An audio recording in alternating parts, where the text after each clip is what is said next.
Muy buenos días.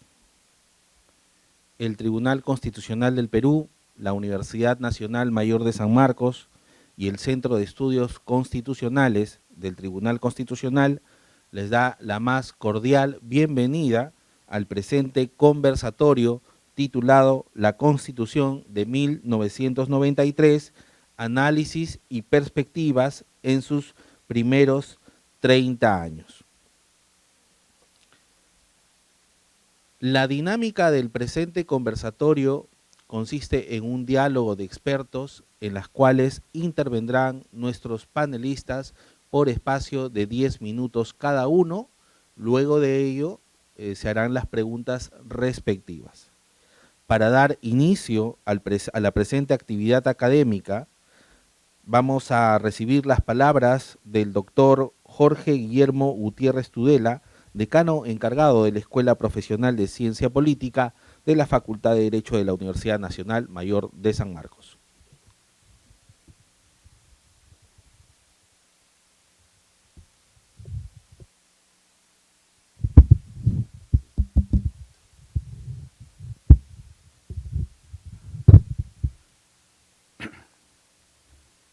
Muy buenos días, señor doctor Héctor Domínguez Haro, magistrado del Tribunal Constitucional y director general del Centro de Estudios Constitucionales, señor doctor José Palomino Manchego, profesor principal de la Universidad y director de la Escuela de Ciencia Política, estimados profesores que nos acompañan en la mesa de honor, profesores, alumnos, todos.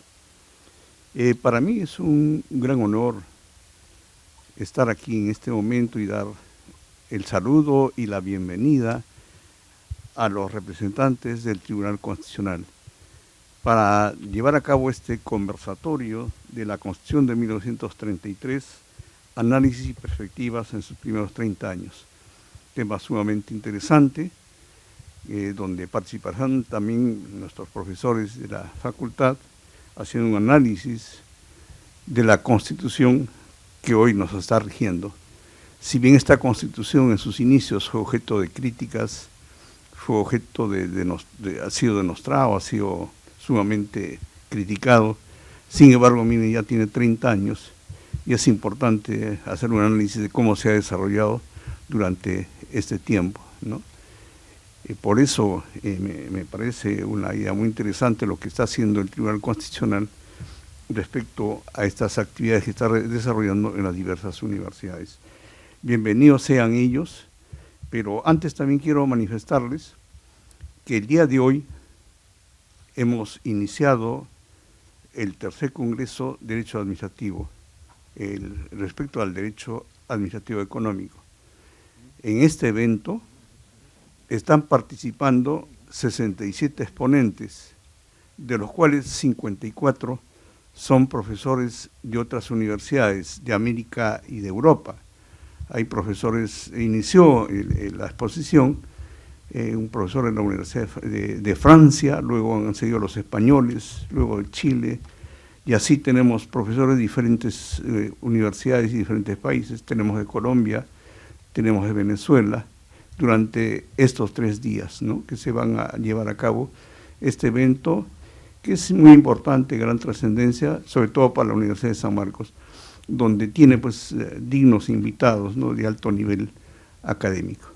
Muy bien, no me queda más alternativa que dar la bienvenida y dar inicio a inaugurar este conversatorio que ha sido organizado por el Tribunal Constitucional. Muchas gracias.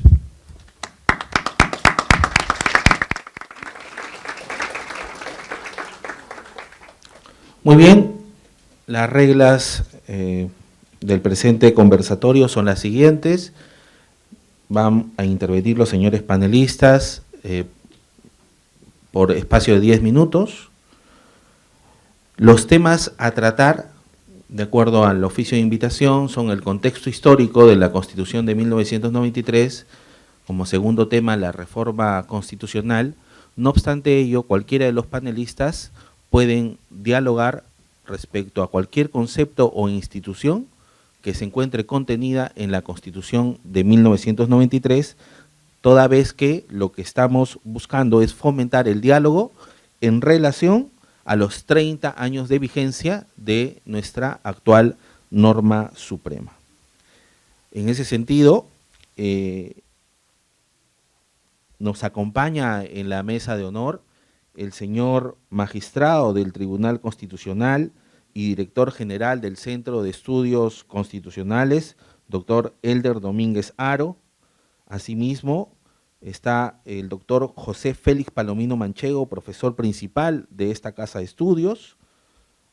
También nos acompañan los doctores Napoleón Cabrejo Ormachea, Dante Paiva Goiburu y Mario Chávez Rabanal, todos profesores de esta casa de estudios. Vamos a dar inicio al presente conversatorio con la intervención del doctor Elder Domínguez Haro, magistrado del Tribunal Constitucional y director general del Centro de Estudios Constitucionales, a quien recibimos con un voto de aplausos.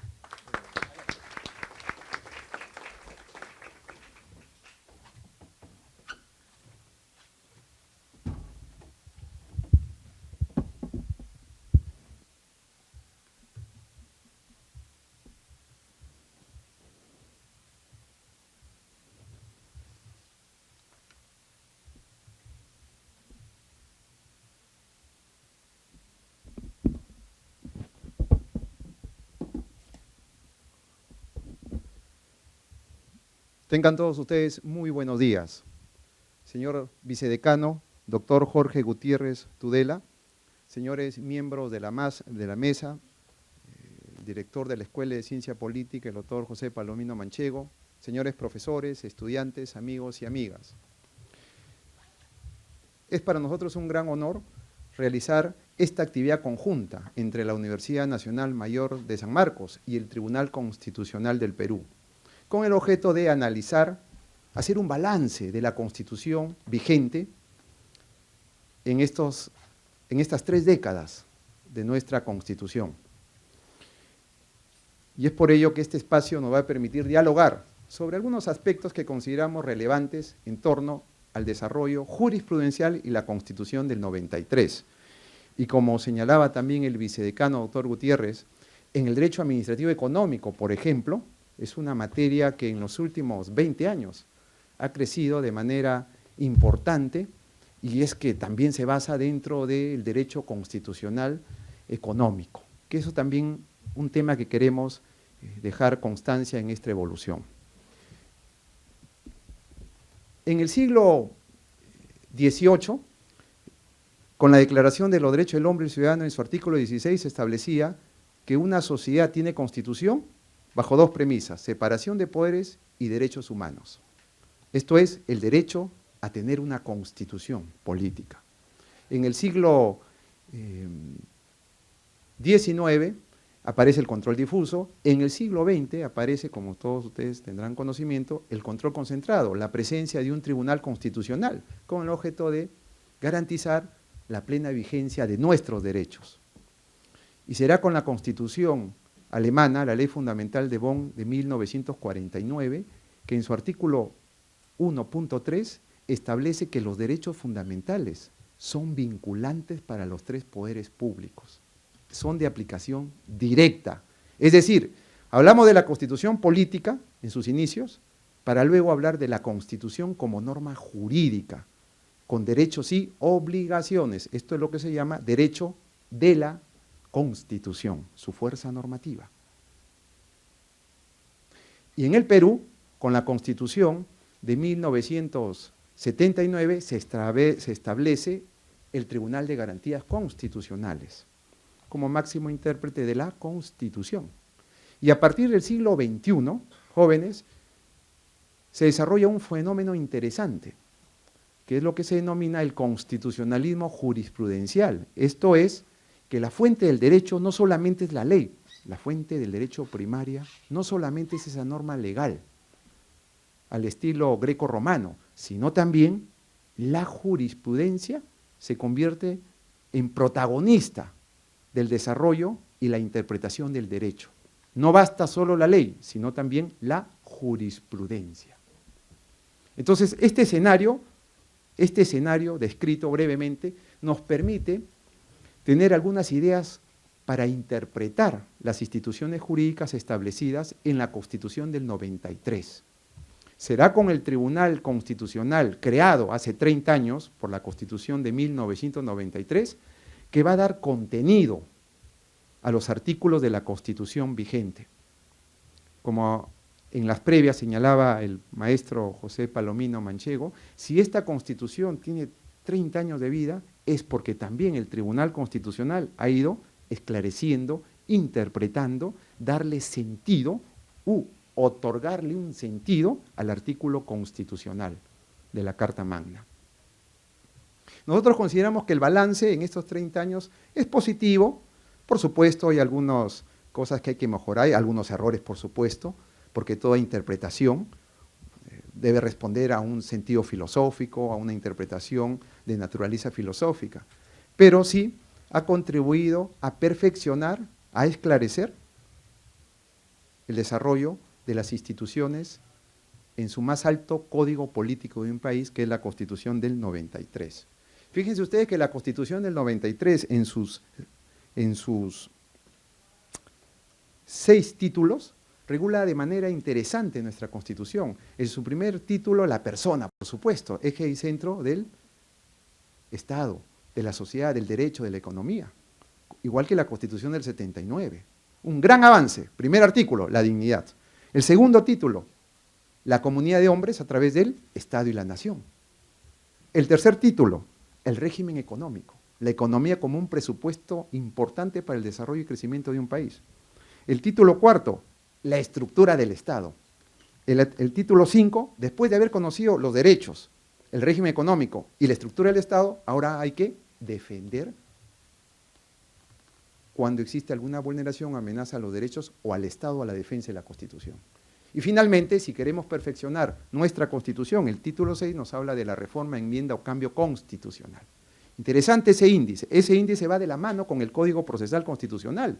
Si nosotros revisamos los primeros títulos del Código Procesal Constitucional, también va de la mano con esta fisonomía, esta suerte de índice. El Código Procesal Constitucional regula su título preliminar y luego empieza regulando los derechos, o mejor dicho, las garantías que protegen los derechos. El derecho procesal constitucional de la libertad, los procesos constitucionales de tutela que protejan a los derechos, artículo 1 y 2 de la Constitución, el habeas data, el amparo, habeas data, amparo, habeas corpus y proceso de cumplimiento. Luego regula los procesos orgánicos, claro, hay que proteger al Estado, la Constitución, a través de los procesos de inconstitucionalidad y proceso popular. Y finalmente, proceso competencial cuando hay algún menoscabo de las atribuciones o funciones de los poderes públicos. Y finalmente, el Código Procesal Constitucional regula la jurisdicción supranacional. Entonces, tenemos un buen cuerpo normativo desarrollado de manera asequible con la naturaleza del ser humano. Muy bien. Entonces, lo que ha hecho el Tribunal Constitucional, lo que ha hecho es tratar de darle sentido, una mejor interpretación a las instituciones jurídicas. Y empezamos, por ejemplo, con lo que ha señalado el Tribunal Constitucional en relación con el proceso de cumplimiento. Cuando se creó el proceso de cumplimiento con la Constitución vigente, no sabíamos qué derecho protegía. Si todo proceso constitucional de libertad surge cuando protege un derecho. La libertad individual a través del habeas corpus. Acceso a la información o el derecho de autodeterminación informativa a través del habeas data. ¿Y el proceso de cumplimiento qué puede proteger? Se puso ahí porque la Constitución regula el proceso de cumplimiento, porque hay 2 requisitos para que un proceso sea constitucional. Es decir, que tenga materia constitucional. Uno es que esté en la Constitución, por eso los procesos constitucionales están prescritos en la Constitución. Y el segundo requisito es que regula alguna materia constitucional, llámese derechos o protección de la estructura u organización normativa. El Tribunal Constitucional, a través de su jurisprudencia, ha establecido que el proceso de cumplimiento sí protege un derecho, a través de su desarrollo jurisprudencial, que es el derecho a la efectividad de las normas legales o el acto administrativo firme. Ahí está el derecho regulado. Ese es un avance interesante de este órgano colegiado de cierre. Asimismo, también el artículo 3 de la Constitución regula los derechos enumerados y los derechos no enumerados, es decir, aquellos derechos que no están explícitamente señalados en la Constitución. La Constitución no solamente está conformada por derechos fundamentales prescritos o reglados en las leyes fundamentales, sino también a través de derechos que se derivan de algunos principios que están en la Constitución, que no están textualmente los derechos, pero derivan de la naturaleza del ser humano, a través de los principios de, precisamente, la dignidad humana, el principio de forma republicana de gobierno, el principio de soberanía popular o del Estado democrático de derecho. Y es por eso que el Tribunal Constitucional, a lo largo de estos 30 años, ha ido reconociendo, no inventando derechos. Recientemente, el Tribunal Constitucional, con la actual conformación, ha regulado el derecho social de acceso a la energía eléctrica, el derecho al olvido y, finalmente, el derecho a la democracia. Entonces, ahí también vemos contribuciones de este órgano de cierre. En cuanto al régimen económico se trata, igual también la Constitución, el Tribunal Constitucional, hace 20 años aproximadamente, a través de su jurisprudencia señaló qué entendemos por régimen económico. Y ahí el Tribunal Constitucional señala de los diversos principios rectores, hay 2 principios que hay que tomar en cuenta, o derechos. La iniciativa privada libre, primer punto a tomar en cuenta, y el segundo es la libertad de empresa o la libertad de contratar, que son supuestos indispensables. El mérito del régimen económico es que la Constitución, hay una suerte de derecho a la libertad, pero también esta libertad es limitada, es que no hay derecho absoluto.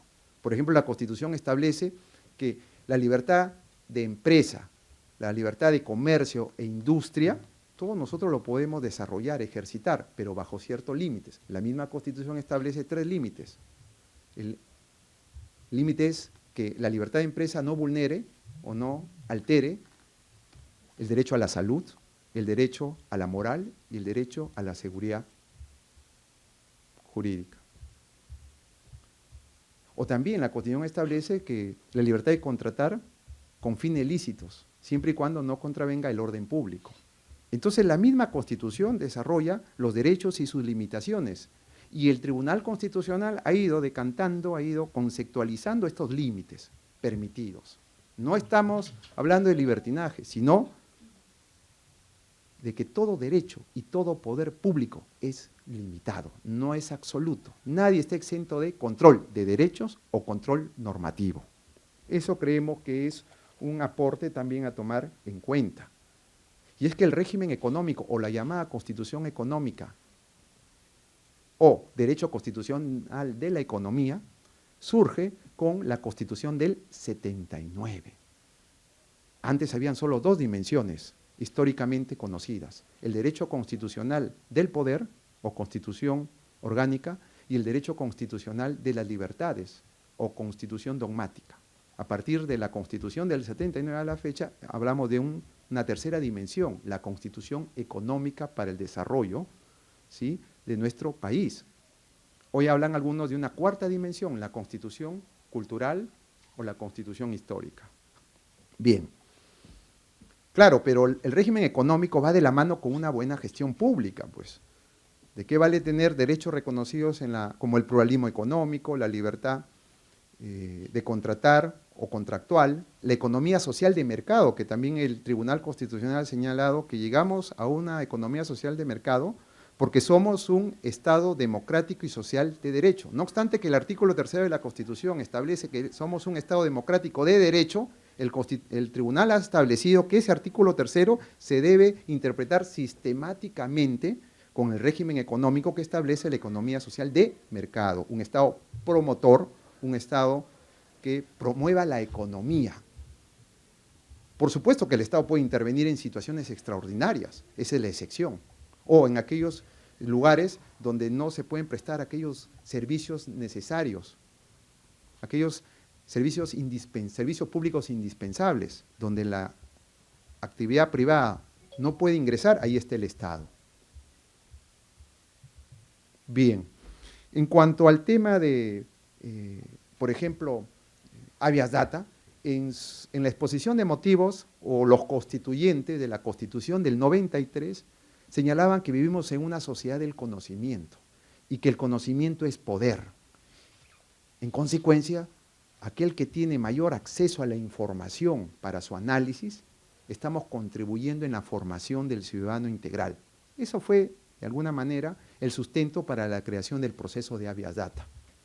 Este proceso de habeas data que protege dos grandes derechos: el derecho de acceso a la información pública y el derecho de autodeterminación informativa. Esto es, de corregir aquellos errores, de actualizar la información a aquellas bases de datos electrónicos o informáticos.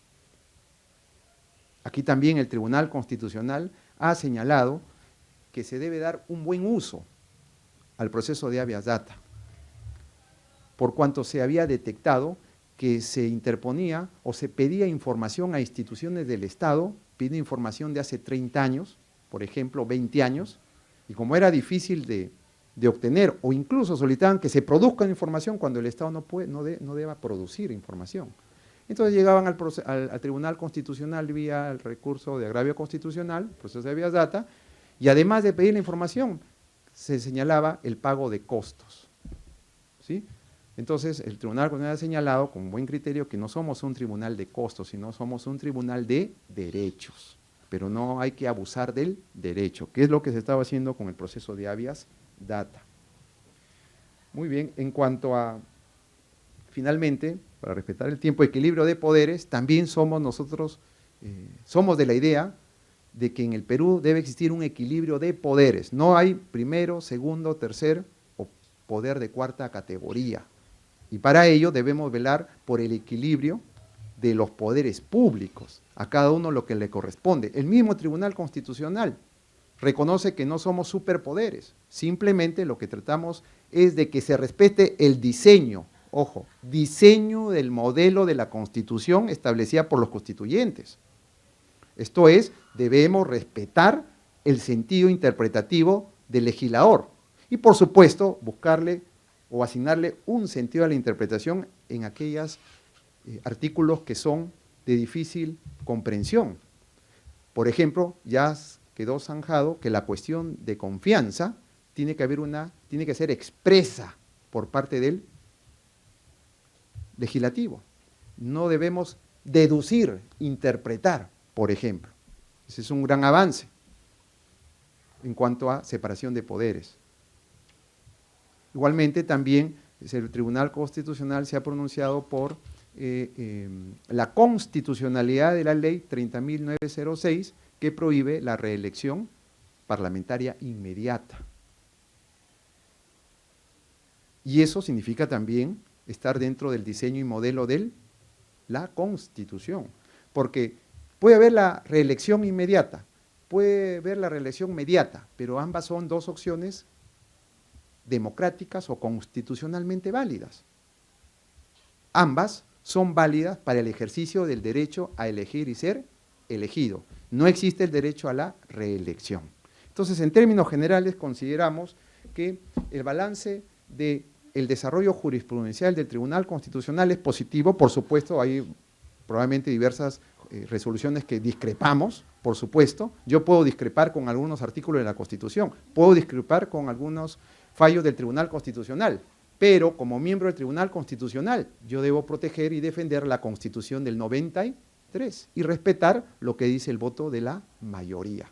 Eso es un Estado democrático y esas son las reglas de juego que nosotros debemos estar supeditadas, porque con reglas de juego que se cumplan y sean transparentes, podríamos conseguir un Estado constitucional y democrático que promueva el desarrollo y sobre todo el desenvolvimiento de los derechos y deberes de cada uno de nosotros. Gracias.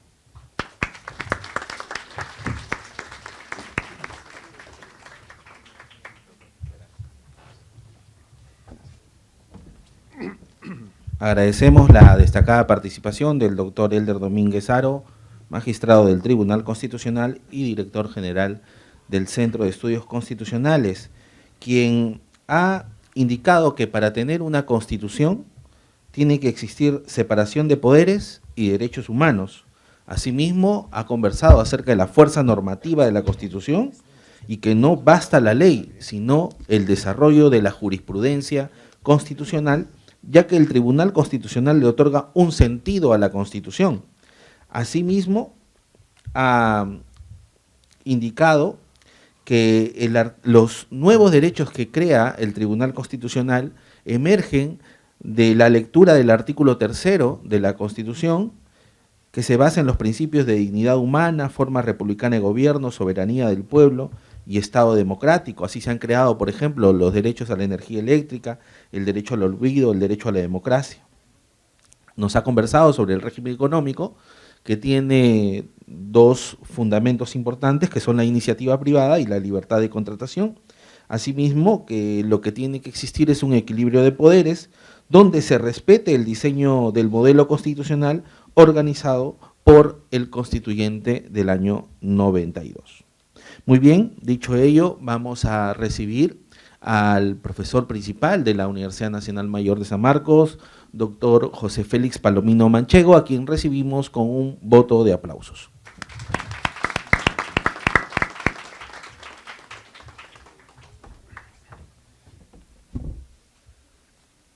Buen día, un saludo muy especial, en primer lugar, como una muestra de deferencia y cortesía al presidium de honor, a nuestro querido decano, el doctor Jorge Gutiérrez, desde luego también al magistrado del Tribunal Constitucional, también a su turno profesor en el curso de Derecho Constitucional Comparado en nuestra Casa de Estudios y finalmente director del Centro de Estudios Constitucionales del Alto Tribunal, el profesor doctor Heller Domínguez.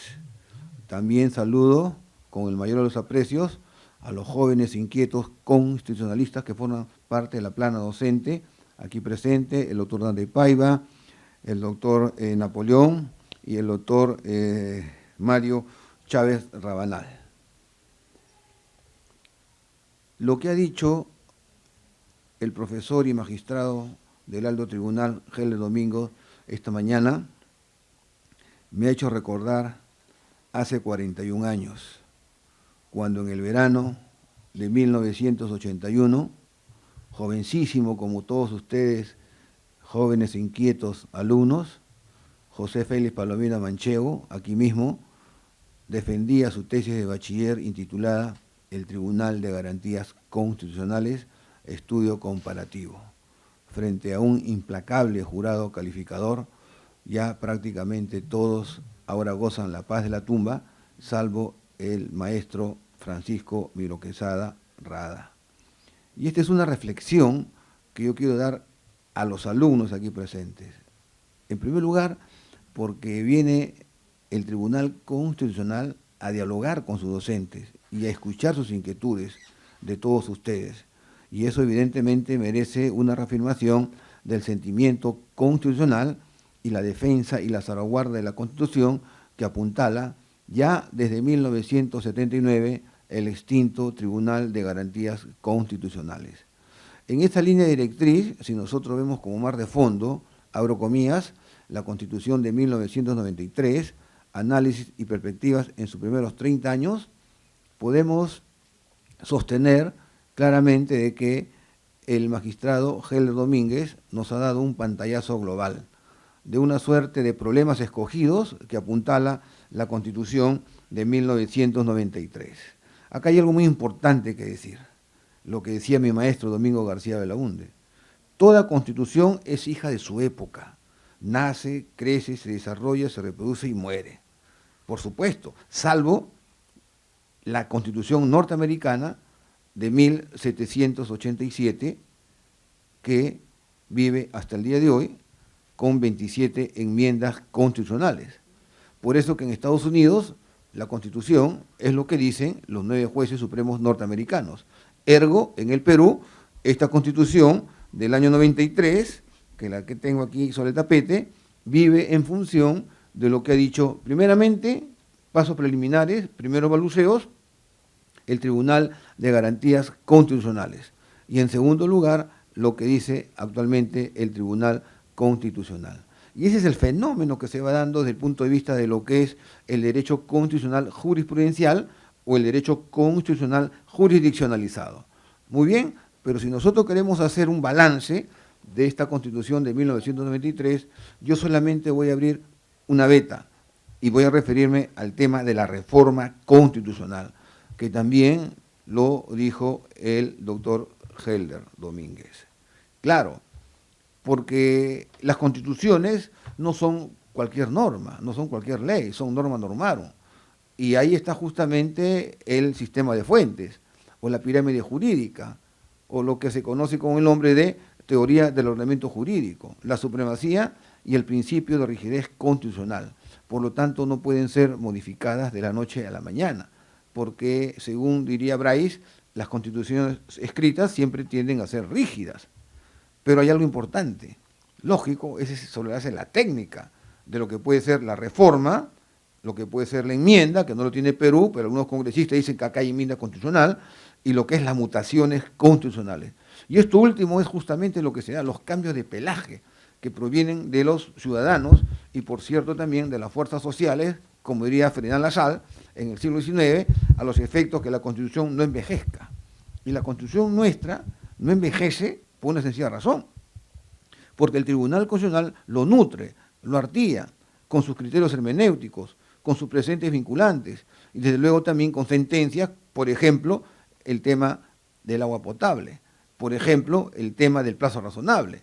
Entonces, ¿por qué voy a modificar la Constitución si el Tribunal Constitucional, que es el intérprete supremo, apuntala precisamente para que esté al fluir y al corriente y en pleno hervor?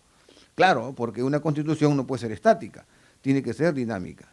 En esa línea directriz, yo entiendo, y voy a respetar el tiempo que se me ha dado, y trataré de hablar a vuelo de águila, entiendo de que la reforma constitucional, hoy en día prácticamente, quisiera equivocarme en mis años cansados, en el Perú y en América Latina, ha quedado como una pieza de museo. Y ha quedado como una pieza de museo, uno, por el Tribunal Constitucional, no lo voy a decir, ya lo dijo nuestro magistrado del Tribunal Constitucional. Uno. Dos, ¿por qué? Simplemente porque no nos ponemos de acuerdo, quienes estamos en el Congreso de la República. Cuando digo quienes estamos, me refiero evidentemente a los congresistas, porque no saben lo que quieren hacer. Una Constitución gira en función precisamente de las exigencias que ofrece la clase política, por un lado, y porque estamos viviendo la mundialización, estamos viviendo la sociedad del conocimiento, la sociedad del cambio, la sociedad de la informatización, y más aún ahora con la COVID-19 que cambió copernicanamente el mundo, sobre la base de lo que era un estado normal, para que se convierta en un estado normal, y nuevamente hemos vuelto al estado normal, o sea, en donde se respira aire de paz, de justicia y de libertad. ¿Y por qué? Lo voy a demostrar al tuntún. Acá lo tengo. Esta es la Constitución del 79, modélica, por supuesto. Esta Constitución fue prácticamente la que sentó meridianos y paralelos en el último tercio del siglo XX.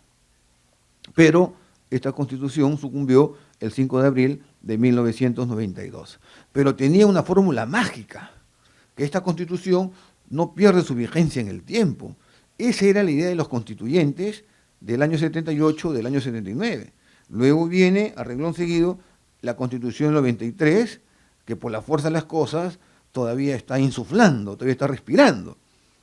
Pero cuando vino el debate, y por eso siempre, ustedes les hemos dicho nosotros, los profesores aquí presentes, utilicen sus fuentes escritas y sobre esa base discutan y defiendan aquí también su tesis de bachiller, su tesis de abogado, su tesis de ciencia política, por citar 3 botones de muestra.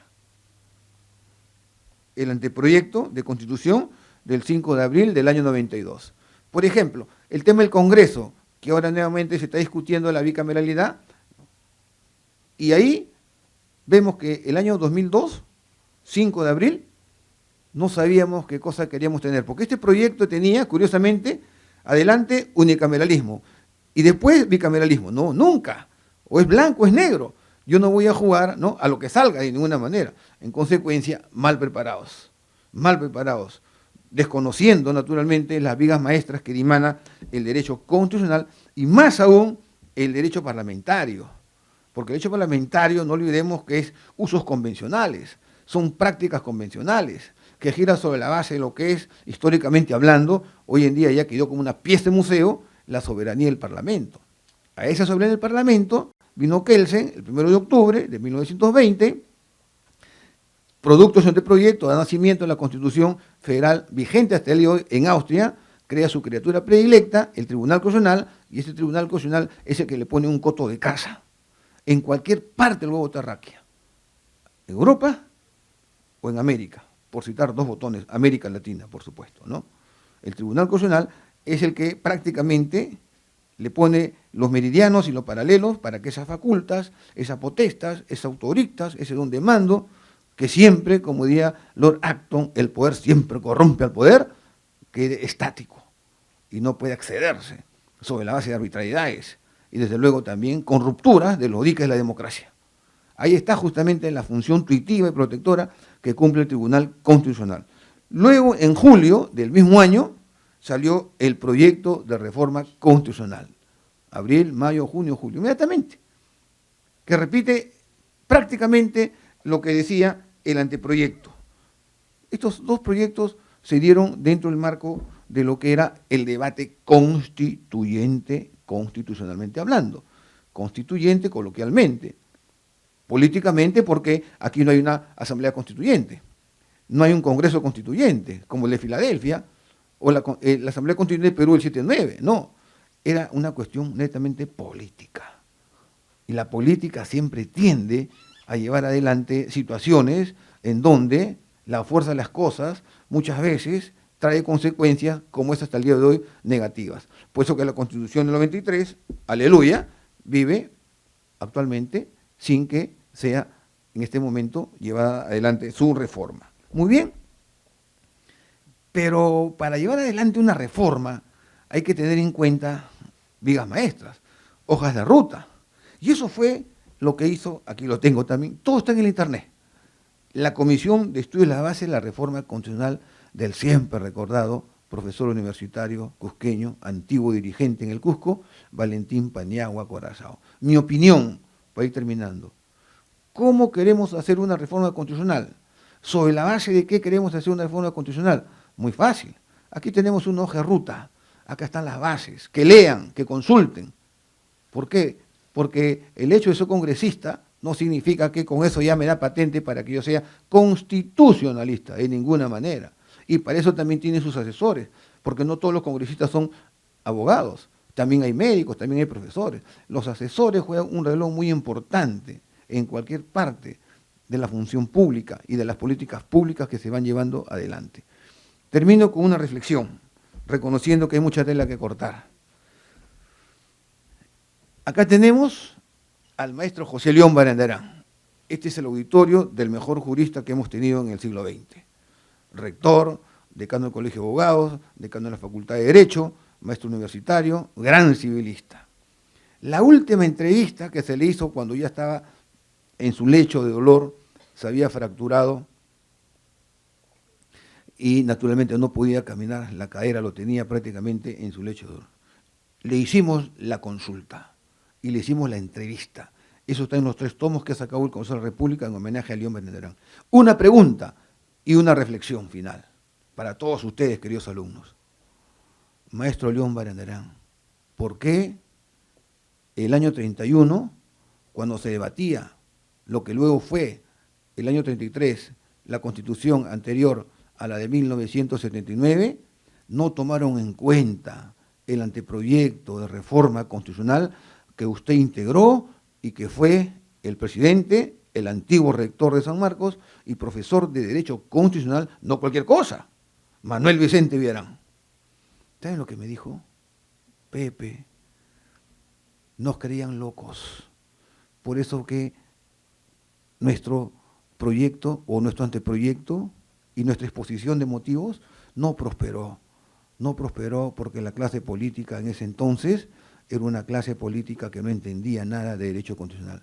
Y yo sigo pensando que el actual Congreso de la República, si sigue con estas imposiciones draconianas, pretorianas, populistas, no entiende lo que es una reforma constitucional, entonces, aleluya, seguirá sí tal cual vigente la Constitución de 1993. El tema es rico, el tema es evidentemente amplio, pero también quiero que mis colegas aquí presentes hagan el uso de la voz y les agradezco su paciencia en todo su valor. Muchas gracias.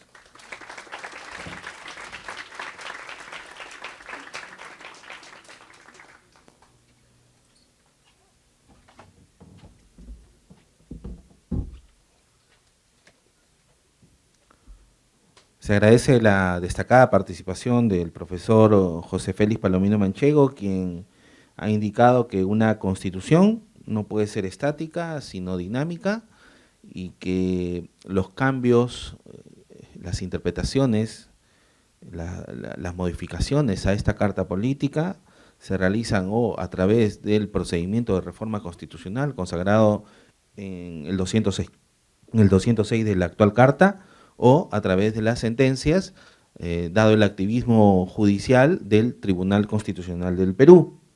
Asimismo, ha indicado que la reforma constitucional hoy en día ha quedado como una pieza en el museo, ya que el TC, el Tribunal Constitucional, dice lo que es la Constitución y por qué el Congreso no se pone de acuerdo. Asimismo, ha hecho referencia al nacimiento del Tribunal Constitucional dentro del pensamiento de este gran jurista europeo, Kelsen, y el nacimiento de la misma a través de la Carta Austriaca de 1920. Ahí nace este poder concentrado, conocido como Tribunal Constitucional. Bien, continuando con la participación de nuestros panelistas, vamos a conceder el uso de la palabra al profesor Mario González Chávez Rabanal para que pueda brindar sus puntos de vista en relación a la actual Carta del 93. Por favor. Okay.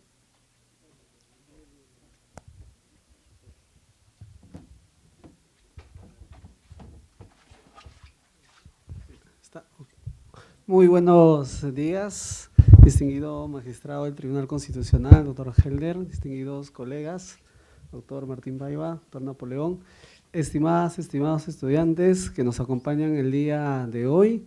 En esta oportunidad vamos a hacer un comentario dentro del plazo que nos ha otorgado sobre el análisis y la perspectiva de la Constitución de 1993. Y aquí, aprovechando que justamente nos están acompañando mucho nuestros estudiantes de introducción a la filosofía, vamos a aplicar un ejercicio referido justamente al estudio de los objetos, en este caso de la Constitución, sobre lo que resulta ser aquello esencial, aquello invariable y aquello que resulta ser justamente accidental.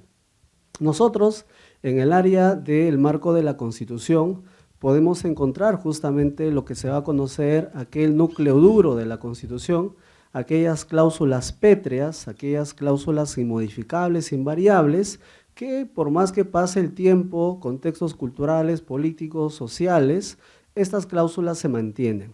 ¿Y qué es lo que hace justamente que la Constitución es lo que es y que la Constitución no es lo que es? Ahora, si nosotros nos referimos a estos aspectos, tendríamos que regresar, por ejemplo, al 16 de diciembre de 1822, donde se publica el primer documento, que es la Ley de Bases de la Constitución, dada por el primer Congreso Constituyente, que es una ley de bases justamente preparativa para la Constitución de 1823. Ahora, aquí, por supuesto, el órgano que se encarga de hacer este documento viene a ser el primer Congreso Constituyente peruano, instaurado ya el Perú como república, y, por ejemplo, en esa ley de bases se resuelve un primer problema que estaba en discusión en el instante de la instauración de la nueva forma de organización del Estado. Si es que el Perú, por ejemplo, adoptaba una fórmula republicana o adoptaba una fórmula monárquica, según las dos corrientes que venían justamente tanto del norte y del sur. Es muy conocido por la historia que justamente desde la perspectiva de la corriente libertadora de San Martín, la idea era mantener una monarquía. Y la corriente justamente que venía del sur, referente, San Martín proponía la monarquía y Bolívar, por supuesto, la idea republicana federaria. Ahora, ¿qué es lo que pasa en esa Constitución? En ese documento de bases de 1822 se resuelve ese dilema, mantener al Perú como una fórmula republicana. ¿Y esto qué implica? que el Estado peruano adquiere una idea ideológica principista de organización. ¿Cuál es esta idea? ¿Cuál es, digamos, ante la materia que viene a ser el territorio, ante la ciudadanía que vienen a ser los peruanos, va a tomar una forma de Estado, va a ser justamente el Estado republicano? Y esta fórmula republicana implica, por supuesto, que el titular del poder político viene a ser el Perú, ¿no? En el Perú es el pueblo el que mantiene la titularidad del poder político, es el pueblo el que legitima el poder político y es el pueblo el que también hace la transición de este poder político. Esto implica entonces que como un elemento esencial a lo largo de las constituciones que por ejemplo hemos mantenido es justamente la idea de que es el pueblo, es el soberano. Ahora bien, el otro elemento importante que también se resuelve ahí es la figura de la organización del Estado y de la estructura del Estado. La estructura del Estado, por supuesto, a partir de las ideas ya vigentes, desde la filosofía liberal, justamente del liberalismo, con la famosa división de poderes, se asumen los tres poderes del Estado, justamente bajo la idea de un Estado que va a mantener un equilibrio. Se sigue más la corriente, por supuesto, norteamericana, no tanto la corriente inglesa de un modelo parlamentarista, sino de un modelo presidencialista donde justamente están separados parlamento, ejecutivo, y ambos justamente tienen un origen popular del poder de manera directa. Este es otro elemento característico que se va a mantener y también, por supuesto, se va a consagrar en la Constitución, por supuesto, posteriormente en 1993. Y otro elemento esencial viene a ser los derechos fundamentales. Los derechos fundamentales también se van a reconocer en esta ley de bases de 1822 y que a lo largo de los textos constitucionales, finalmente la última Constitución del 93, se va a mantener también como una cláusula pétrea, una cláusula inmodificable. Es decir, estas cláusulas, ¿no? Fórmula republicana de gobierno, división de poderes y derechos fundamentales vienen a ser ese núcleo duro, ese núcleo intangible que justamente no puede ser alterado por mecanismos ya sea constitucionales o ya sea legales. Ahora bien, hay un justamente artículo en la Constitución que es el 32 que se habla de la reforma total de la Constitución. Y eso trae un problema referente a que si el poder constituyente constituido, por ejemplo, como es el Parlamento, podría alterar, cambiar, modificar este tenor constitucional. Y aquí se presenta justamente el dilema, ¿no? Un poder constituyente constituido podrá hacer pasar como accesorio aquello que es esencial, podrá justamente lo que viene a ser el núcleo duro, lo que caracteriza y hace que justamente lo que la Constitución es, pueda dejar justamente de mantener esa configuración sin que cambie su propia configuración como tal.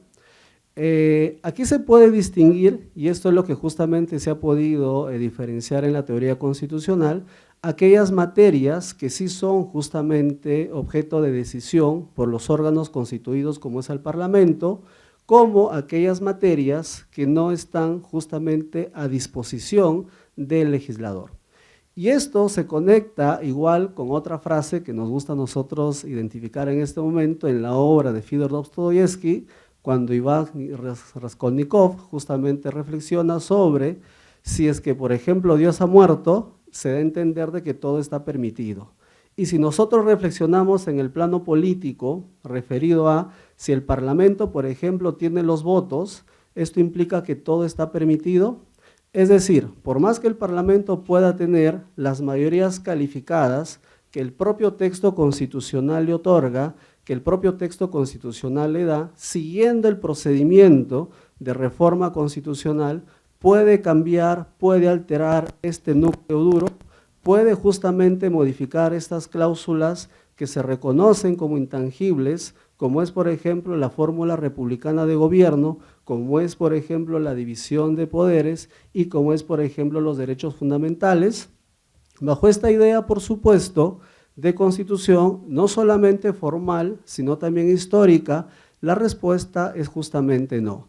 Y al respecto, el Tribunal Constitucional, con ocasión de este artículo de la Constitución, pues la interpretación que se ha dado cuando se habla de reforma total, por ejemplo, o cambio total de la Constitución, es que no implica que el Congreso, con un proceso de reforma constitucional regular, pueda cambiar cualquier cláusula Constitución según la voluntad política vigente, sino la interpretación se ha dado es que se habilita a que se pueda revisar, es decir, a que se pueda ver, a que se pueda observar, a que se pueda analizar cualquier dispositivo de la Constitución, lo cual no implica necesariamente que pueda dejar sin efecto justamente esos contenidos intangibles.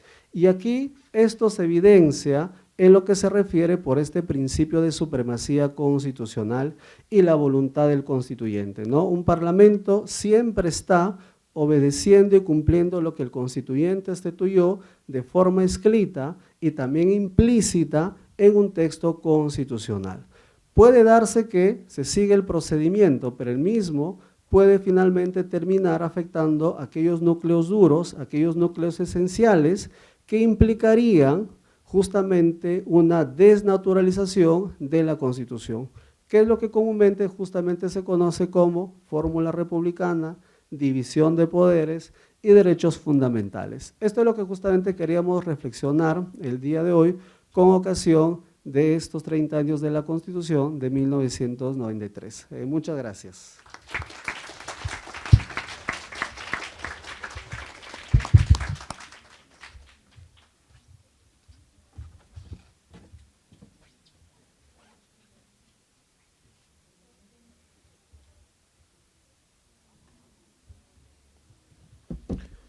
Agradecemos la destacada participación del profesor Mario González Chávez Rabanal, quien dentro de su análisis, él ha buscado comunicar lo siguiente: la Constitución tiene un núcleo duro o intangible, el cual está conformado por la forma republicana de gobierno, la separación o división de poderes y los derechos fundamentales. Incluso hizo comentarios a la Ley de Bases de la Constitución de 1822, que fue el punto de partida para la Constitución del 23, que acaba de cumplir 200 años dentro del contexto histórico. Asimismo, él ha lanzado una pregunta que nos parece muy importante, bastante relevante, acerca de lo que podría interpretarse del artículo 32 de nuestra Carta Constitucional, al hablar de la reforma total de la Constitución, y él plantea la siguiente pregunta: ¿el Parlamento podría cambiar la totalidad de la Constitución? Y luego de explicar sus argumentos, él concluye en que no es posible ello, pero sí puede revisar algunos aspectos de la Constitución.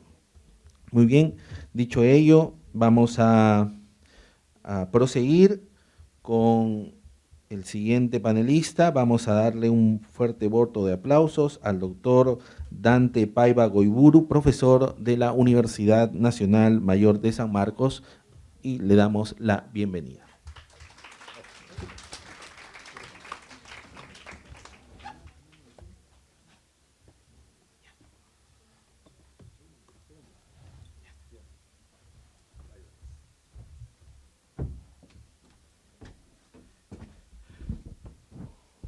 Muy buenos días con todos, un gusto tener su distinguida presencia en este conversatorio que impulsa el Centro de Estudios Constitucionales.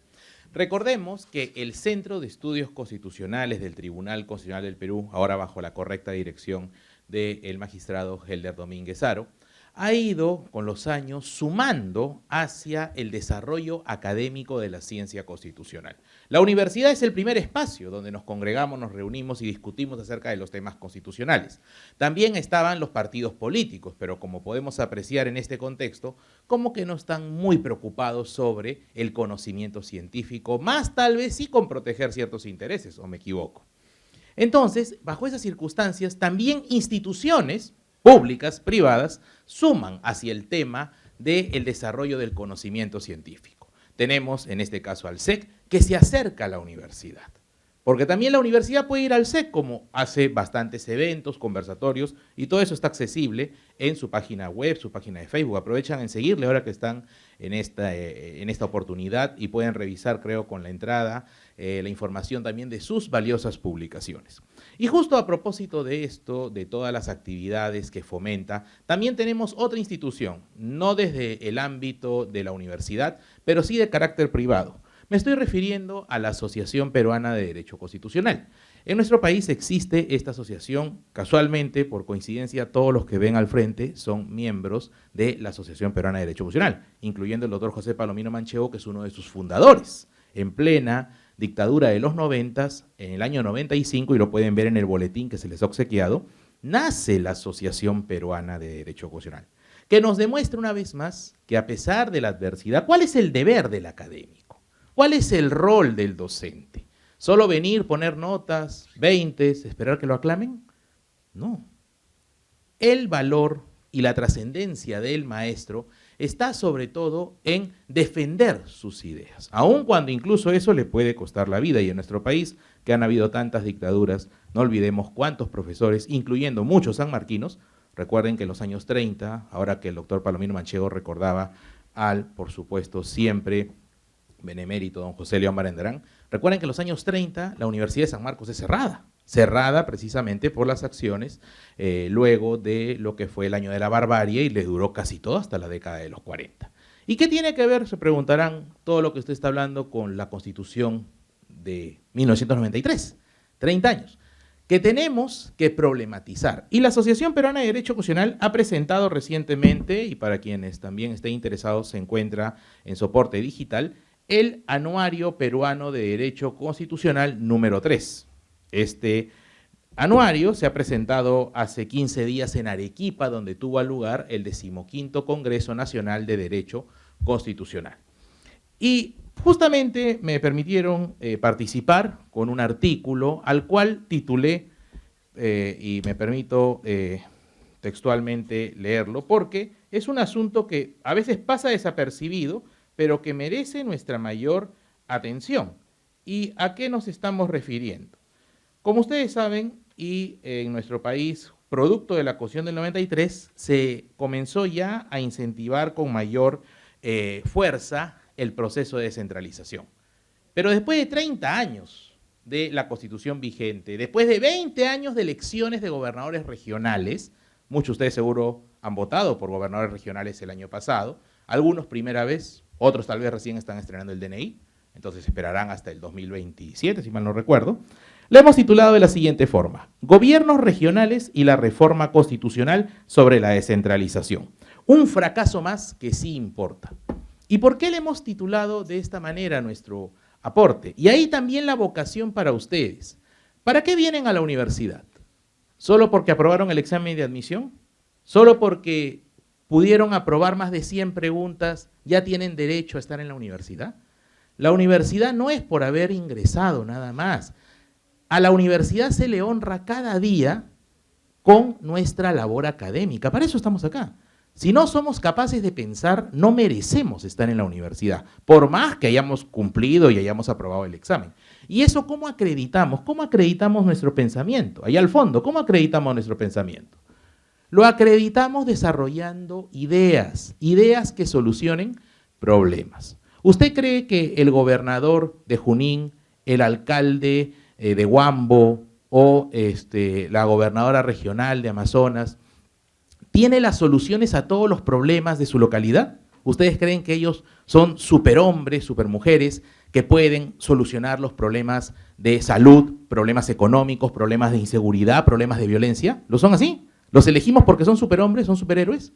No, los elegimos para darles el poder de decidir. Nunca se olviden eso, y el doctor Palomino Manchego lo ha reafirmado. Está el Congreso, tienen el poder, pero tienen el poder de convocar a los mejores para que les sugieran qué hacer y cómo hacer. Y esos mejores que piensan día a día en las soluciones, ¿dónde están? Están precisamente, y modestia aparte, están en la universidad. Pero ¿cómo se asegura eso? ¿Por qué surgió la autonomía universitaria hace ya varios siglos? Para asegurar que aquí se diera la mayor exigencia. San Marcos es una universidad ya que apunta a los 5 siglos de vida. ¿Y por qué ha sobrevivido a maremotos, a cambios incluso de regímenes del virreinato a la república? ¿Cómo sobrevivió San Marcos? Precisamente porque preservó esa esencia. Estamos comprometidos con el desarrollo y la verdad, aun cuando eso nos pueda generar ciertas enemistades. Y por eso los políticos en algunas ocasiones desconfiaron de la universidad. Graso error. La universidad tiene que estar comprometida con las verdaderas soluciones. Entonces, motivados por esa situación, y ustedes que seguro también están inquietos, ¿qué puedo hacer en un artículo, en una tesis? A lo mejor sus profesores acá adelante les han pedido algún producto para probar. Pues lo que tenemos que hacer es pensar en soluciones. Y probablemente acá tenemos alumnos que han nacido en provincias y han llegado a San Marcos a estudiar. ¿Por qué no pensar en qué pasa en mi localidad? La tesis no tiene que ser algo que revolucione y cambie el mundo necesariamente, ¿no? Eso circunstancialmente puede ocurrir. Pero puede partir con la solución de un problema local. En Ucayali hay deserción escolar. En Madre de Dios hay hospitales que colapsan. En Trujillo tenemos, en la región La Libertad, tenemos insuficiencia del servicio de agua potable. Entonces, ¿quiénes deben proponer soluciones ante ese nivel? Los académicos. ¿Para qué están los ingenieros? ¿Para qué están los contadores? ¿Para qué están los médicos? Sin embargo, ¿qué tiene que ver la Constitución con todo lo que decimos? Pues bien, en el año 2001 se da la transición ya con, mejor dicho, culmina la transición de Valentín Paniagua, es electo Alejandro Toledo, y una de sus promesas fue cumplir con el proceso de descentralización. Esto es, que el Estado unitario comience a transferir competencias hacia unidades de gobierno más pequeñas. Así, para hacer un colegio, para levantar un puente o para reparar un camino, ya no era necesario venir hasta el Ministerio de Economía y Finanzas en Lima, ya no era necesario esperar decretos y resoluciones desde la capital. Desde la propia localidad se podía hacer todo. Y eso funcionó como una promesa, ¿no? En el año 2012 se instalaron los primeros gobiernos regionales elegidos por la población con muchas esperanzas, pero conforme anotamos acá en nuestro estudio, después de 20 años de gobiernos regionales, ¿qué es lo que estamos realmente encontrando? Y justo recién he abierto este boletín que lo traje de Arequipa, porque la Constitución tuvo mucho que ver con el diseño que se le ha dado a los gobiernos regionales de estos tiempos, pero tal vez pecando de mucho idealismo. 2014, 2019 y 2023, todas las elecciones, los resultados los hemos condensado en este estudio y hemos llegado a una conclusión, que los partidos políticos prácticamente han sido de facto apartados de la escena política regional. Algunos podrían decir, pero eso está muy bien, que autoridades locales, que personas que viven en la región sean los que gobiernen. El balance de esa situación, sin embargo, ¿saben cuál es? Que no pasan ni 3, 4 meses y ya empiezan las denuncias de corrupción. ¿Por qué? Porque los movimientos regionales no se organizan, y acá lo estamos demostrando, tal vez hay algunas excepciones menores, pero no se están organizando para servir a la población, sino ¿para qué creen que se están forjando muchos movimientos regionales? ¿Para servir al ciudadano? ¿Para qué entonces? Para servirse, ¿no? Para aprovecharse, para enriquecerse. Y eso es válido que tolere el sistema político. O sea, ya pues el gobernador entra a robar, ya pues hay que dejarlo. ¿Eso está bien? ¿Eso es lógico? Por eso tenemos que proponer soluciones. La Constitución planteó este modelo y miren, voy a citar a algunos especialistas desde nuestra óptica de lo constitucional, porque también podrían estar politólogos invitados. Pero justamente, miren ustedes, encontré esta cita que me llamó mucho la atención de uno de los más recordados profesores del país en materia constitucional y de San Marcos. Estoy hablando de Alfredo Quispe Correa. Alfredo Quispe Correa llegó a analizar este fenómeno de la descentralización. Pero lamentablemente para Quispe Correa ya se anticipaba que la situación no iba a acabar bien. Y miren, después de 20 años, él ya fallecido, los hechos le dieron la razón. ¿Por qué? Porque no había una clase política local sólida, comprometida y capaz de defender los intereses. Justamente también el Instituto de Estudios Peruanos, que analiza y sondea estas temáticas, nos refiere en un estudio publicado en el año 2022 lo siguiente. resulta claro que los objetivos para este proceso de centralización nunca estuvieron muy claros y cada actor movilizaba una agenda o expectativas distintas del proceso. Y los que detallaron en la Ley de Bases de Descentralización son más una lista de buenas intenciones que objetivos orientadores. Pudo haberse retomado lo avanzado en el proceso descentralizador de 1980 y corregir sus deficiencias, pero se decidió escribir como sobre una hoja en blanco, sin historia, sin diferencias. Esto lo estamos demostrando en este estudio.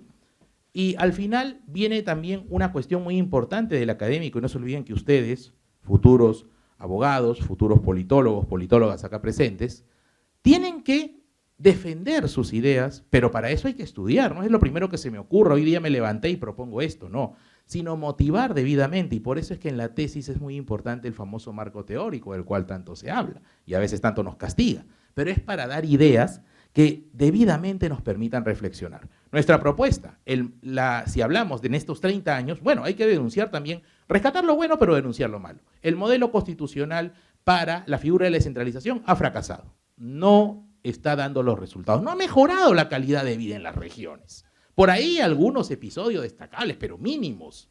El hecho está en realidad en que hemos más bien perdido la fortaleza política que debería partir de organizaciones de base. Por eso proponemos, con cargo a no necesariamente sonar populares, pero que los gobiernos regionales peruanos deben ser declarados en emergencia. Y si es posible, debe culminarse este mandato de autoridades elegidas, porque tampoco los ciudadanos de las localidades están haciendo una correcta y seria elección de sus gobernadores regionales, sobre todo los gobiernos regionales, porque las alcaldías tienen otra historia. Ahora, ya el Congreso ha anticipado algo y ha dicho, no vamos a tal vez tomar acciones tan radicales como cesar los gobiernos, pero sí eliminar a los movimientos regionales, porque han demostrado que como un grupo o como una pandilla preparada para cierta época, se presentan, ganan y luego se disuelven y no le rinden cuentas a nadie. Hay cosas que hacer, pero principalmente hay mucho que pensar. Pensamos para proponer y proponemos para solucionar. Nunca se olviden que ese es el fin de la universidad. Muchas gracias.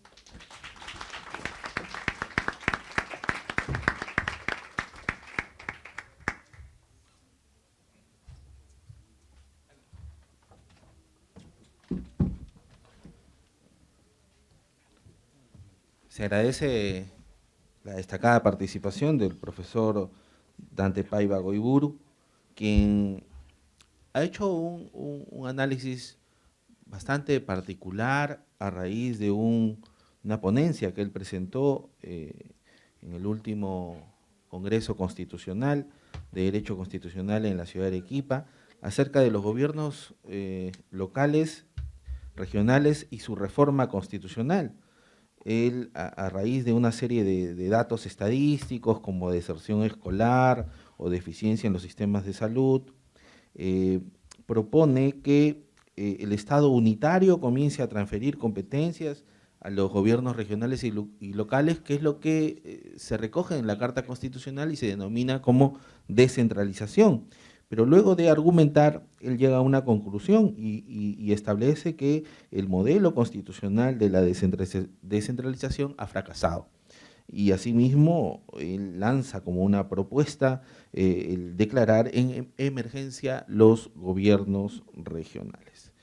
Dicho ello, vamos a recibir a nuestro siguiente panelista y último panelista, al doctor Napoleón Cabrejo Ormachea, quien es profesor de la Universidad Nacional Mayor de San Marcos y a quien recibimos con un fuerte voto de aplausos.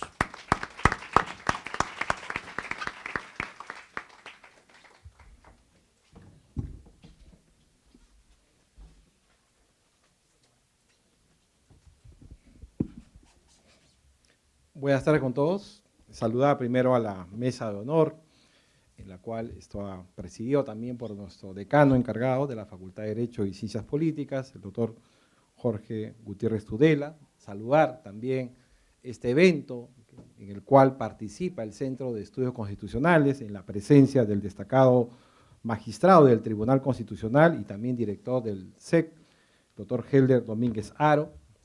a nuestro director de la Escuela de Ciencia Política, al doctor José Palomino Manchego, y los profesores universitarios que nos han antecedido, al doctor Dante Paiva Goburu y Mario Chávez Rabanal, en este conversatorio acerca de la Constitución de 1993.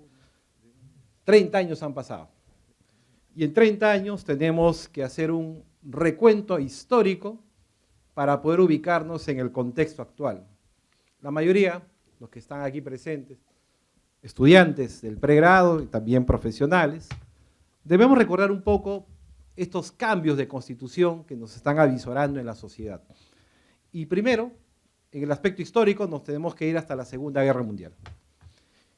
La Segunda Guerra Mundial ha sido una situación en el mundo internacional que ha dado un giro, un cambio, lo que se llama en perspectiva estratégica un cisne negro. ¿Qué es un cisne negro? Es un fenómeno, un acontecimiento que se pudo prever, que se pudo tener la decisión adecuada, pero no se hizo. Y como no se hizo a tiempo, sucede y cambia el curso de las cosas. Se anticipó, se señaló, se dijo lo que iba a pasar con Alemania, sucedió y cambió el rumbo de la historia. En perspectiva estratégica, escenarios futuros, eso es un cisne negro. Un cisne negro para ubicarnos en la actualidad lo tuvimos con la pandemia. La pandemia, en el 2007 ya habían informes de que se iba a producir una extinción masiva de la humanidad en Naciones Unidas. Se reconfirmó el año 2017, donde en el sur de China ya se estaba dando la zoonosis, es decir, la invasión del virus del animal al ser humano. Y no se tomó la medida preventiva y las acciones necesarias y se produjo un cisne negro. Y cambió el rumbo de las cosas. Hago esta antesala para recordar un poco lo que pasó con Alemania después de la Segunda Guerra Mundial. Y en Alemania se dividió en la Alemania Oriental y en la Alemania Occidental.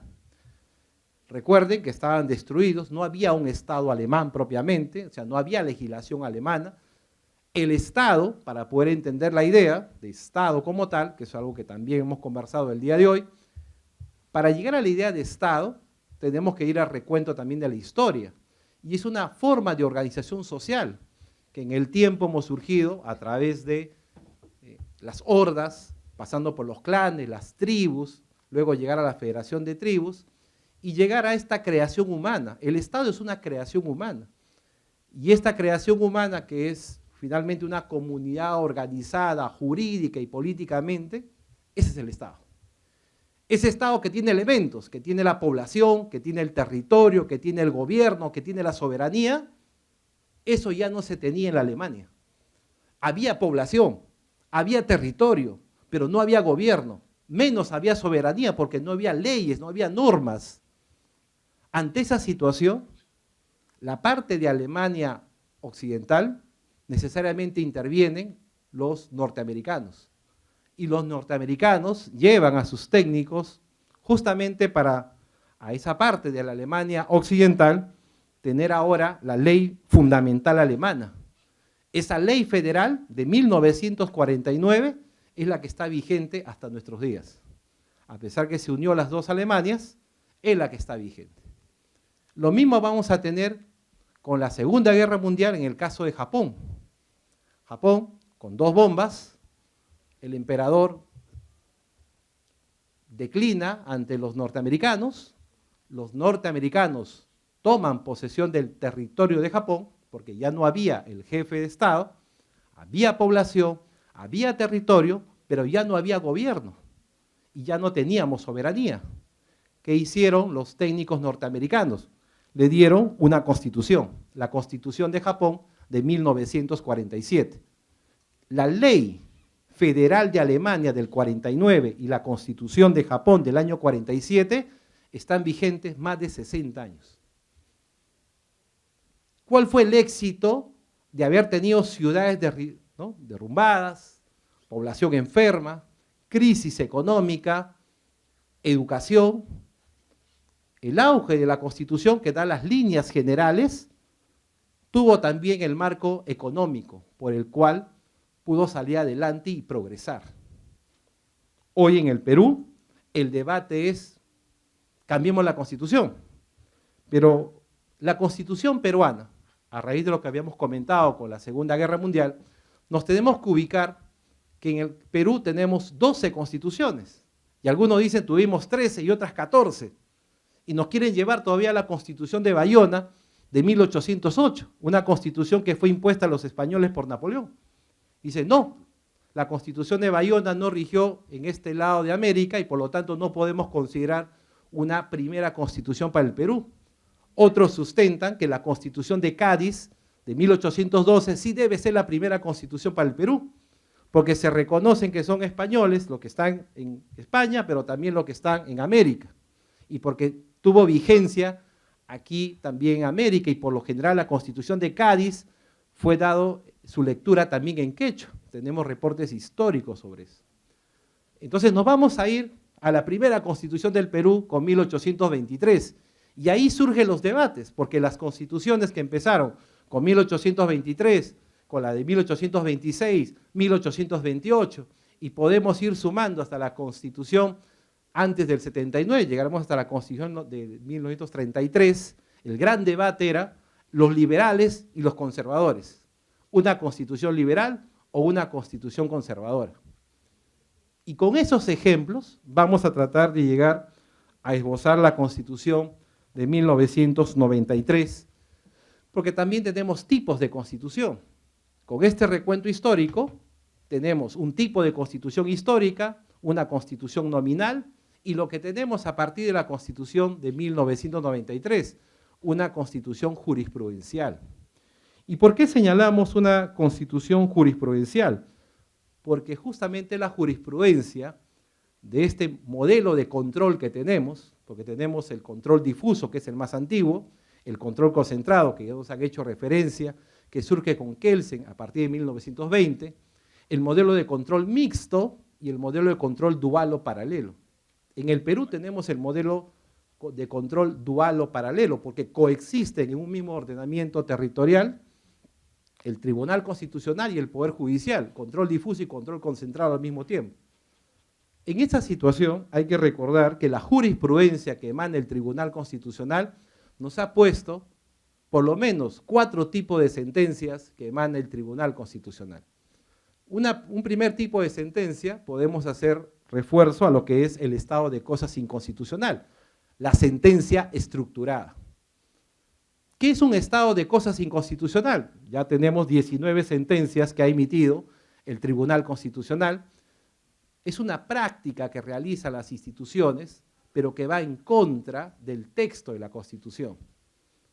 Para ponerles un ejemplo, una persona quechohablante presenta un documento a una institución pública en quechua. Por lo general, las instituciones públicas que representan al Estado, porque el Estado es una creación humana, ¿no? Y el Estado está materializado en instituciones públicas. Tenemos 2.755 instituciones públicas entre el gobierno central, gobierno regional, gobiernos municipales.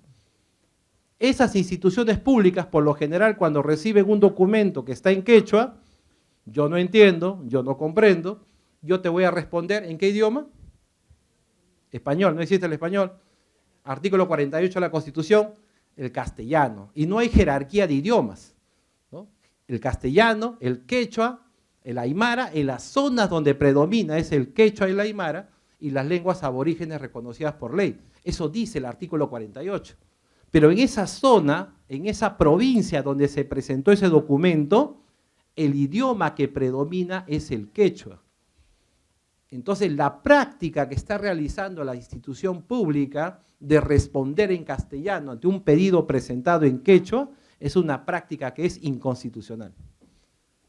Por lo cual, Tribunal Constitucional declara estado de cosas inconstitucional, esa práctica no debe volver a repetirse, y las instituciones públicas se superpone el Tribunal Constitucional a las demás instituciones y justamente tienen que ordenar el cambio en sus procedimientos para que sus procedimientos administrativos respondan en quechua y ya no en castellano, porque en esa zona predomina el quechua. La identidad cultural, estado de cosas inconstitucional. ¿Qué va a pasar ahora? ¿Cuál es el efecto de este estado de cosas inconstitucional que es una técnica que ha incorporado el Tribunal Constitucional, una técnica que viene de Colombia. Esto no es una creación americana, no es una creación europea, así como el amparo nace en México, aquí en América del Sur nace el estado de cosas inconstitucional. Y desde que tenemos el estado de cosas a partir de la jurisprudencia del Tribunal Constitucional del año 2003, a la fecha, con estas 19 sentencias, ¿cuál es el efecto más importante que tiene una sentencia declarada de estado de cosas inconstitucional? En la jurisprudencia, porque eso no aparece en el Código Procesal Constitucional. Es que los efectos es que cualquier persona puede también presentar una solicitud de estado de cosas inconstitucional y ya no volver a presentar o un habeas corpus o un amparo o un habeas data. Es decir, en este caso que estamos comentando, que sucedió en una provincia de Carhuaz, mañana puede suceder en la provincia de Quispicanchi, y en la provincia de Quispicanchi una persona va a presentar también su pedido a la municipalidad, él no participó del proceso de amparo de esta ciudadana y presenta también su pedido en quechua. Y si le van a responder en castellano, se le está afectando su identidad cultural. Lejos de presentar un amparo, presenta una solicitud de estado de cosas inconstitucional y anexa la sentencia donde se ha declarado que no se puede responder en castellano en una zona donde predomina el idioma, porque eso dice el artículo 48 de la Constitución Política del Perú. Esa sentencia en el Tribunal Constitucional es una sentencia estructurada, que no tiene base legal. Pero ¿dónde está? En la jurisprudencia del Tribunal Constitucional. Por eso es que señalamos la Constitución jurisprudencial, porque no solamente la parte nominal que está en la Constitución, que tiene principios, valores, bienes constitucionales que se protegen con la Constitución política, sino también se va nutriendo de la jurisprudencia del Tribunal Constitucional. Otro detalle en particular, otra sentencia que sí tiene base legal a partir del Código Procesal Constitucional, es lo que se conoce como la doctrina jurisprudencial. Dos fuentes del derecho, la doctrina y la jurisprudencia, se unen para una sentencia del Tribunal Constitucional. ¿Qué es una doctrina jurisprudencial? Son las interpretaciones que realiza el Tribunal Constitucional a partir de un artículo de la Constitución, y donde más de 3 sentencias del Tribunal Constitucional genera ahora doctrina jurisprudencial. Ponemos un ejemplo. Artículo 2, inciso 24, literal F. Cuando una persona puede ser detenido, ¿en qué casos? Mandato motivado y escrito del juez y en flagrante delito. Y esta persona que es detenida tiene que ser puesta a disposición de la autoridad en un máximo de 48 horas, ¿correcto? Muy bien, ¿y cuándo estamos en flagrante delito? Y aquí viene el debate con los penalistas. ¿Cuándo entendemos por flagrancia? ¿Cuál es el concepto de flagrancia? Porque el derecho se forja a partir del concepto. Primero entendemos el concepto y luego vamos a la jurisprudencia.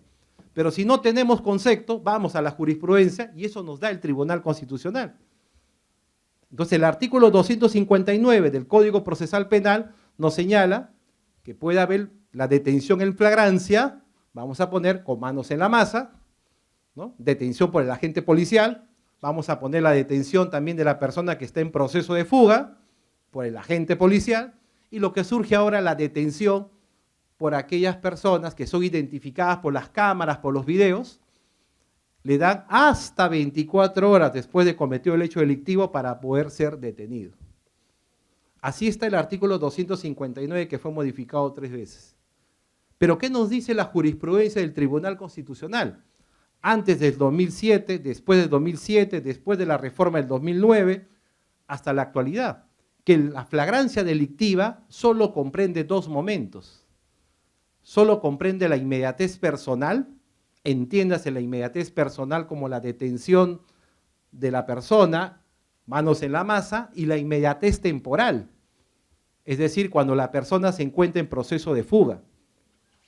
Toda la jurisprudencia del Tribunal Constitucional ya no está, como dice el Código Procesal Penal, la detención con hasta 24 horas. Y la diversa jurisprudencia que ha emitido el Tribunal Constitucional ha señalado, entiéndase, reitérese, señálese, que la flagrancia delictiva es inmediatez temporal e inmediatez personal, y que detener a una persona después de 10 horas o de manera cercana al lugar de los hechos, eso no constituye flagrancia. Podrá ser cualquier otra situación, pero no es flagrancia delictiva. Esas sentencias que van generando una línea jurisprudencial, más de 3 sentencias en el tiempo, doctrina jurisprudencial. Tribunal Constitucional que va complementando nuestra Constitución jurisprudencial. Pero también una pregunta sencilla: ¿cuántos artículos tiene nuestra Constitución política, la que está vigente? ¿Cuántos? ¿30? ¿40? ¿106? 206 artículos. Pero cuando se presentó el primer borrador, el proyecto de la Constitución política, no tenía 206 artículos. Esa Constitución política en borrador, en sus primeros inicios, tenía 450 artículos. Y esa Constitución que se presentó con 450 artículos, porque iba a ser la Constitución con más artículos en el Perú, porque tenemos Constitución con más de 300 artículos, dijo, no, tiene que ser disminuido, menos artículos. Revisamos un poco los balances de la historia y queda con 206 artículos. La mayoría dice la Constitución, al menos literal, como está redactada, bueno, es una Constitución que es un ejemplo y que tiene líneas generales. Pero si revisamos un poco en profundidad, la Constitución tampoco es perfecta, porque también es hecha por seres humanos. Y si revisamos un poco, nos vamos al artículo 139, inciso 14 e inciso 15 de la Constitución. Y lo que vamos a encontrar es un principio que está repetido. El principio que toda persona debe ser informada y por escrito de las causas o razones de su detención. Encontramos en el inciso 14 y el mismo principio lo encontramos en el inciso 15. O sea, tenemos un principio doble repetido. ¿Cómo es posible eso? Porque ¿qué empezó a pasar en ese momento? Detalle constitucional. Empezaron a aparecer las primeras laptops en el Perú y como teníamos el texto y teníamos que hacer la aprobación, y ustedes lo van a leer, ¿no? Porque tenemos un párrafo, un segundo párrafo del mismo artículo y el tercer párrafo a veces no guarda vinculación con el segundo ni el primer párrafo, porque se empezaron a borrar los articulados y se pusieron a poner varios enunciados en un mismo artículo. Y de esa manera tenemos 206 artículos. Y ahí tenemos, por ejemplo, un ápice para abrir una investigación, por lo menos histórica, que podamos tener en los artículos de la Constitución política. Y cuando hablamos de los artículos de la Constitución, de las normas constitucionales, nos tenemos que ubicar en el contexto de poder identificar esas normas constitucionales.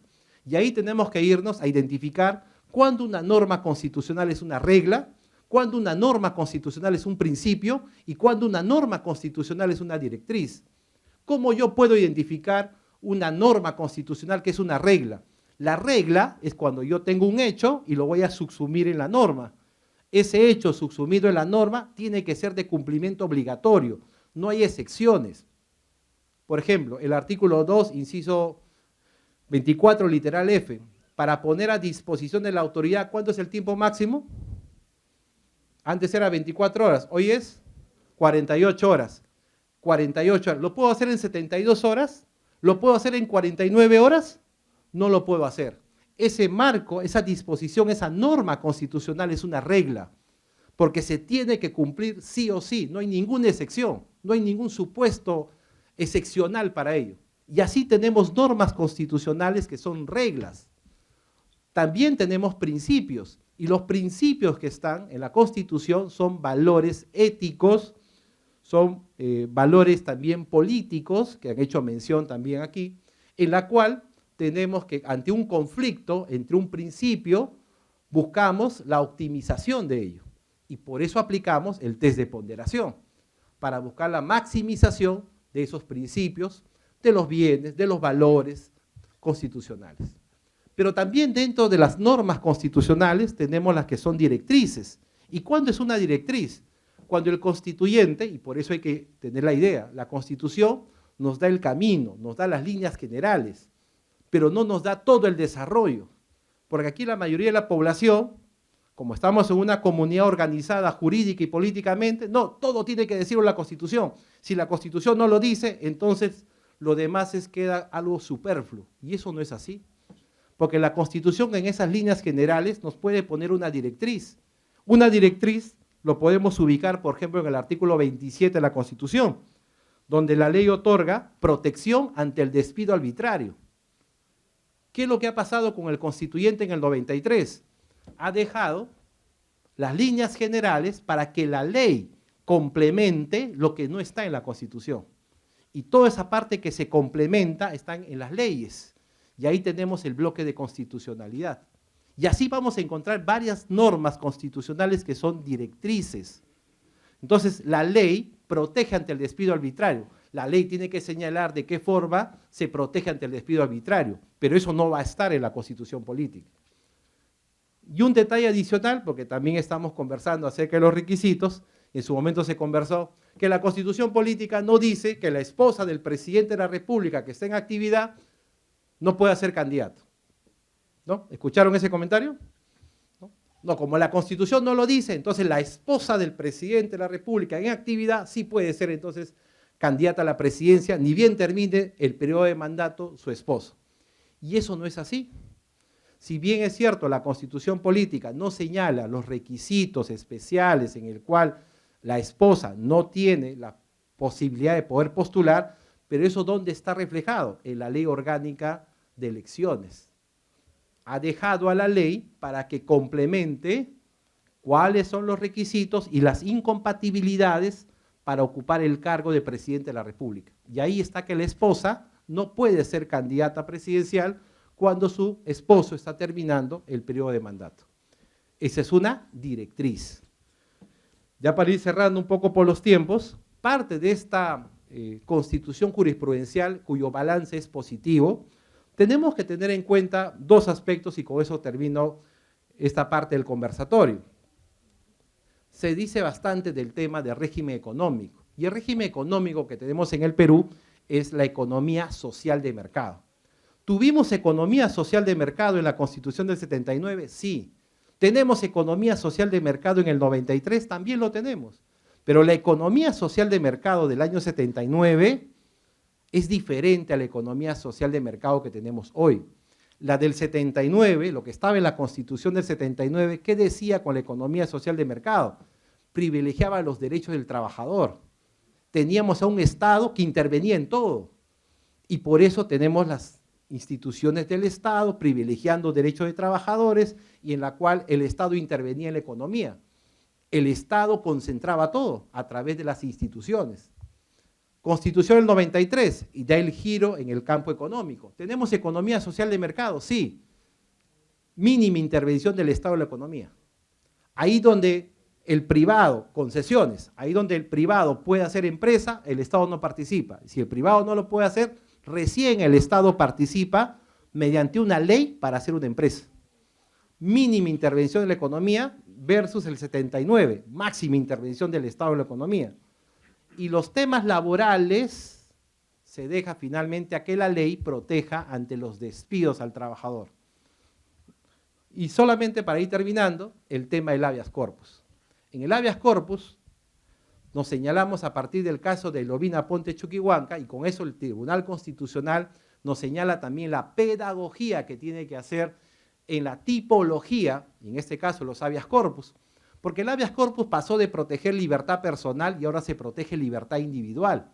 Y en el caso de Lovina Ponte Chuquihuanca nos pone 8 tipos de habeas corpus, pasando desde el habeas corpus reparador, innovativo, restringido, preventivo, y la jurisprudencia del Tribunal Constitucional, ¿a dónde nos ha llevado? A tener ahora hasta 20 tipos de habeas corpus. Una pincelada para reconocer un tipo de habeas corpus. Si a mí no me dejan ver a mi hijo y tengo un problema, no me dejan ver a mi padre, mi hermano no me dejan ver a mi padre, yo puedo plantear un habeas corpus. El habeas corpus atípico. Atípico. No me entregan mi documento, me retienen el documento, habeas corpus documental. Un grupo de personas podemos presentar también un habeas corpus, el habeas corpus colectivo. Una norma legal me impide mi desplazamiento, mi libertad de tránsito, habeas corpus contra normas legales. Y así podemos tener por la jurisprudencia el camino que ha abierto el Tribunal Constitucional mediante este control concentrado para poder ir a través de los caminos que van abriendo con la Constitución política. La Constitución no es mala, el problema no es el documento. El documento señala las líneas generales y su balance es positivo. Afuera discuten y dicen, no, hay que cambiar la Constitución, vayamos a una asamblea constituyente, cambiemos el capítulo económico, porque uno de los detalles, yo debo ser rico, porque lo que está en el subsuelo, si encuentran oro, el Estado se lo lleva. Pero esto debe ser como Estados Unidos, que en el subsuelo encuentran petróleo, el petróleo está en mi suelo, en el subsuelo, entonces yo debo ser una persona millonaria. Eso no pasa en el Perú. Y ahí empiezan nuevamente los detalles, cómo proteger los recursos naturales, los contratos ley y el debate. Lo mismo podemos hacer la discusión entonces con Japón y con Alemania. Ellos tuvieron los mismos parámetros con una guerra mundial en el cual pudieron surgir y ahora son las potencias que tenemos en el caso de Alemania y tenemos en el caso de Japón. Pero hay que recordar un detalle, que todo esto se hace en democracia. No democracia implica dictadura, y con dictadura ya no tenemos instituciones, ya no tenemos quien pueda defender nuestros derechos. En democracia, algo que debemos rescatar es la tolerancia, debemos tolerarnos en el respeto a los demás, con dignidad, libertad e igualdad, que son la base fundamental por la cual concebimos los derechos humanos. Los derechos se reconocen, los derechos no se crean. Pero todo esto se puede dar en democracia. ¿Y cuáles son las columnas vertebrales de la democracia? A pesar que tenemos una crisis, son los partidos políticos. Los partidos políticos es la columna vertebral para la democracia y son las instituciones. Sin las instituciones no tenemos quien nos resguarde y nos proteja nuestros derechos. Y eso se mantiene con una comunidad organizada jurídicamente, y eso es a partir de la Constitución política. Sin Constitución política, el camino, lo que dijeron nuestros padres en la Constitución de 1823 y con la madre de las Constituciones en 1828, ¿cómo podemos ir cimentando el camino de las líneas? Porque no se puede estar en anarquía. Y el camino, para bien o para mal, es una Constitución política, pero en democracia. La democracia cuesta, pero por lo menos garantiza la viabilidad y la participación política de todas las personas. Muchas gracias.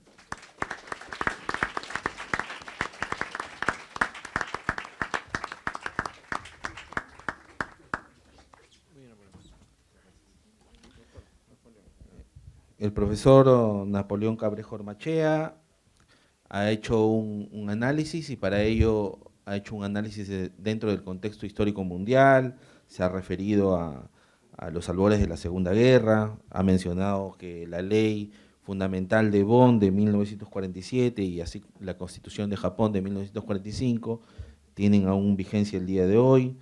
Él indica que hay 12 constituciones en el Perú, aunque hay algunos doctrinarios que hablan de 13 o 14 constituciones, haciendo referencia a la Constitución de Cádiz y la de Bayona.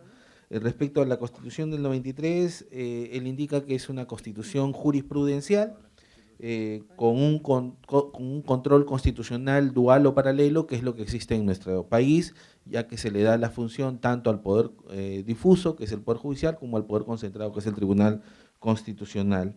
Asimismo, él ha resaltado el estado de cosas inconstitucionales, que existen un total de 19 sentencias, y asimismo ha señalado que lo que existe también es una doctrina jurisprudencial, que cuando se dan más de 3 sentencias del Tribunal Constitucional, originan una doctrina jurisprudencial. Ha conversado acerca de la diferencia entre reglas, principios y directrices de las normas constitucionales y finalmente se ha referido al Estado social de mercado como modelo del régimen económico peruano y ha hecho una diferencia entre lo que pasaba en la Carta del 79 con la Carta del 93 y que hoy, a diferencia de la Carta del 79, hay una intervención mínima del Estado dentro de la economía, cerrando su alocución con una reflexión sobre la tipología de los habeas corpus y dicho ello, vamos a dar ya vamos a concluir este conversatorio. Brevemente, por un minuto dado el tiempo, a nombre de la Universidad Nacional Mayor de San Marcos, va por un minuto, ha pedido la palabra el doctor José Félix Palomino Manchego y luego el cierre a cargo del señor magistrado del Tribunal Constitucional. Doctor Palomino, por favor, para sus palabras finales.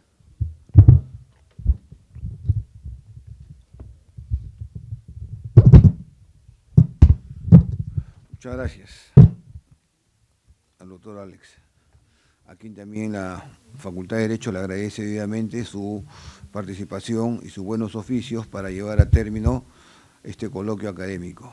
Luego del prólogo viene el epílogo. En consecuencia, tenemos que arriar las velas para llegar a la conclusión final. En primer lugar, quiero agradecer a todos los alumnos aquí presentes por su vivo interés que han tenido. El tiempo es tirano, hay que hacer otras cosas ahora en la tarde. Por ejemplo, en el Tribunal Constitucional hay que despachar, entonces creo que con las exposiciones que se han llevado a término, más que provechosas, yo creo que son proteicas, y eso es una reflexión de cada uno de los docentes universitarios en función de una contextualización y visualización del Código Político de 1993. Hay todavía mucha tela que cortar, es evidente, pero hemos coordinado con el doctor Heller Domínguez y pronto vamos a tener también novedades, sea virtual o presencial, para hacer un ajuste de cuentas a propósito del bicentenario de la Constitución Política de 1823, que fue nuestra primera constitución y que al fluir los años vinieron todo un popurrí de constituciones hasta el día de hoy: 1823, 1826, 1828, 1834, 1856, 1860, 1867, siglo XIX, 1920, 1933, 1979, 1993, y esperemos a ver qué es lo que viene. Finalmente, quiero reconocer públicamente aquí en el viejo claustro sanmarquino al doctor Heller Domínguez, básicamente por su buena predisposición. Lo dije al inicio de mi exposición, él también es parte del plano docente aquí en San Marcos en el curso de Derecho Constitucional Comparado. Sus múltiples labores académicas y de impartición de la justicia sin mácula, constitucionalmente hablando, pensemos que va a tener un espacio para que el próximo año lo tengamos aquí también nuevamente en las aulas sanmarquinas. Y eso evidentemente, no lo dude, doctor Heller, nosotros estamos prestos para recibirlo con júbilo una vez más.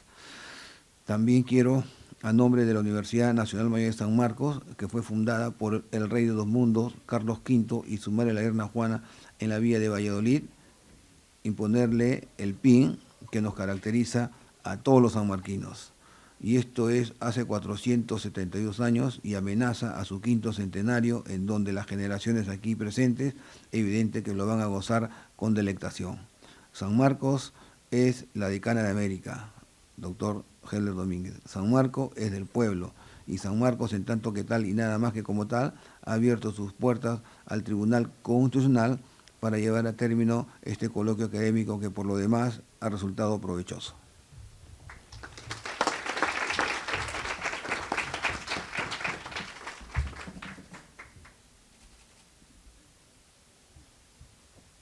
Y una publicación también para vuestra biblioteca.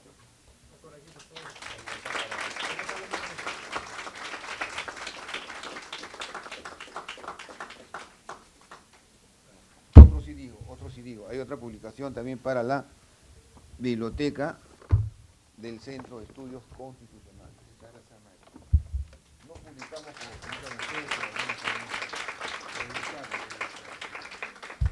Muchas gracias, y voy a ceder el uso de la voz al magistrado Heller Domínguez para que cierre este coloquio académico.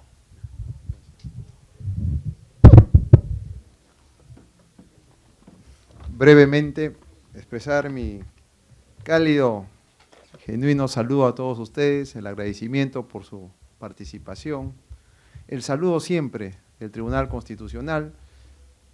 Nuestro portal del Tribunal Constitucional, están ahí publicadas más de 100 libros en formato PDF, igualmente nuestra revista, nuestra jurisprudencia, al alcance de todos ustedes. Yo les invito a revisar nuestro portal del Tribunal Constitucional. Van a encontrar información variada, porque también hemos colgado información no solamente del derecho constitucional, sino también el derecho y su relación con otras disciplinas.